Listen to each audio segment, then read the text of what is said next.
ഇന്ന് എൻ്റെ 32 വീക്ക് സ്കാനാണ്. അതിനുവേണ്ടി ഹോസ്പിറ്റലിലേക്ക് എത്തി. ലേക്ക് ഷോറിലാണ് ഞാൻ കാണിക്കുന്നത്.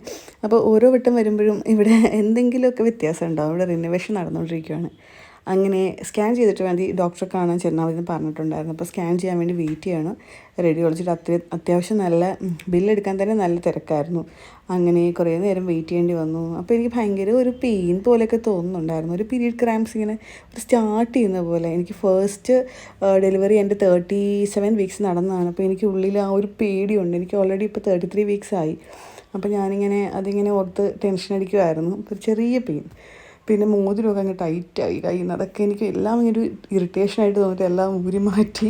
അപ്പോൾ വേദന സഹിച്ചിരിക്കുകയാണ്. പിന്നെ സ്കാൻ കഴിഞ്ഞ് എന്തായാലും ഡോക്ടറെ കാണണമല്ലോ. അപ്പം കാര്യം പറയാമെന്നും പറഞ്ഞിങ്ങനെ ഇരിക്കുകയാണ്. ഒരു മണിക്കൂറുകൾ അവിടെ ഇരിക്കേണ്ടി വന്നു. പക്ഷേ എനിക്ക് ഇരിക്കാൻ പറ്റുന്നില്ല. ബേബി ആണെങ്കിലും ഭയങ്കര മൂവ്മെൻ്റ് ആയിരുന്നു. ഹോസ്പിറ്റലിൽ വരുമ്പം ആൾ നല്ല ആക്റ്റീവാണ്.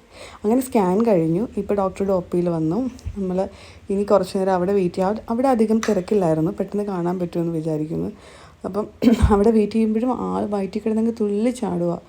നമുക്ക് ഡ്രസ്സിൻ്റെ മുകളിൽ കൂടെ അറിയാൻ പറ്റുന്നുണ്ടായിരുന്നു. അപ്പോൾ ഞാനിങ്ങനെ പറഞ്ഞുകൊണ്ടിരിക്കുക. മൂത്ത ആൾക്കും ഇതുപോലെയായിരുന്നു. കിയാനും ഇതുപോലെയാണ്. ഹോസ്പിറ്റലിൽ വരാൻ ഭയങ്കര ഇഷ്ടമാണ്. അപ്പോഴേക്കും കിടന്നിങ്ങനെ തുള്ളിച്ചാടാൻ തുടങ്ങും. അപ്പോൾ ആ മൂവ്മെൻറ്റും കൂടെ വരുമ്പോഴത്തേക്കും എനിക്ക് ആ പെയിൻ ഒരു ഇച്ചിരിയായിട്ട് തോന്നുന്നുണ്ട്. അപ്പോൾ ഡോക്ടറെ കണ്ടിട്ട് എന്തായാലും കാര്യം പറയാമെന്ന് വിചാരിച്ചു. അങ്ങനെ ഡോക്ടറെ കാണാൻ കയറി. ഡോക്ടർ പറഞ്ഞു കുഴപ്പമൊന്നുമില്ല, എല്ലാം ഓക്കെയാണ് സ്കാനിങ്ങിൽ. പിന്നെ ഇതിന് ഒരു സപ്പോർട്ടീവ് മെഡിസിൻ തരാം, ഒരു 35 വീക്സെങ്കിലും ആവട്ടെ എന്ന് പറഞ്ഞു. അങ്ങനെ മെഡിസിനൊക്കെ വാങ്ങി. അപ്പോഴേക്കും എനിക്ക് ഒരുമാതിരി ഓക്കെ ആയി. എനിക്കൊന്ന് അത്രയും നേരം ഇരുന്നതിൻ്റെ ആയിരിക്കണം. ഫുഡ് കഴിച്ചു. പിന്നെ ഞങ്ങൾ ഇറങ്ങിയിട്ട് ഹോസ്പിറ്റലിൽ നിന്ന് തന്നെ ഫുഡൊക്കെ കഴിച്ചു.